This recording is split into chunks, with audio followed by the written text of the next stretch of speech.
Hi friends, welcome to Priya's English class.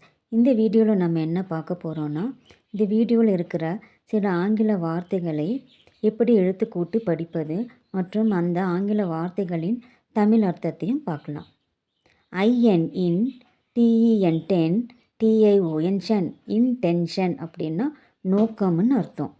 ஐஎம்ஏஜிஐ image, என்ஏடிஐஓஎன் nation, இமேஜினேஷன்னா கற்பனைன்னு அர்த்தம். பிஇஎன்ஏஎல்டிஒய் penalty அப்படின்னா அபராதம்னு அர்த்தம். பிஓஆர்டி போர்ட் அப்படின்னா துறைமுகம்னு அர்த்தம். ஆர்இரி எஸ்இஆர் சார், விஏடிஐஓஎன் வேஷன், ரிசர்வேஷன் அப்படின்னா ஒதுக்கீடுன்னு அர்த்தம். ஆர்ஐஓடி ரியட் அப்படின்னா கலவரம்னு அர்த்தம். எஸ்ஹெச்ஏ ஷே, டிஓடபிள்யூ ஷேடோ அப்படின்னா நிழல்னு அர்த்தம். எஸ்ஐடியு ஏடிஐஓஎன் சிட்டுவேஷன் அப்படின்னா சூழ்நிலைன்னு அர்த்தம். எஸ்எல்ஏவிஇ ஸ்லேவ் அப்படின்னா அடிமைன்னு அர்த்தம். F O R for, E V E R ever, for ever அப்படின்னா எப்போதும்னு அர்த்தம். A T at, L E A S T least, at least அப்படின்னா குறைந்தபட்சம்னு அர்த்தம்.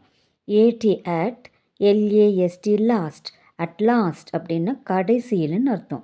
இஎக்ஸ்எக்ஸ், பிஎல்ஓஆர்இ ப்ளூர், எக்ஸ்ப்ளோர் அப்படின்னா ஆராய்தல்னு அர்த்தம். ஐஎன்ஐ, டிஐஏ, டிஐவிஇ இனிஷியேட்டிவ் அப்படின்னா முயற்சின்னு அர்த்தம். P R O pro, L O N G long, prolong அப்படின்னா நீடித்தல்னு அர்த்தம். O N E one, M O R E more, one more அப்படின்னா இன்னும் ஒன்று என்று அர்த்தம். O N C E once, M O R E more, once more அப்படின்னா இன்னொரு முறைன்னு அர்த்தம். ஓகே ஃப்ரெண்ட்ஸ், இந்த வீடியோ உங்களுக்கு பிடிச்சிருந்தா உங்களோட லைக்ஸ், ஷேர்ஸ் அண்ட் கமெண்ட்ஸ் கொடுங்க. அண்ட் ப்ளீஸ் என்னோடய சேனலை சப்ஸ்கிரைப் பண்ணுங்கள்.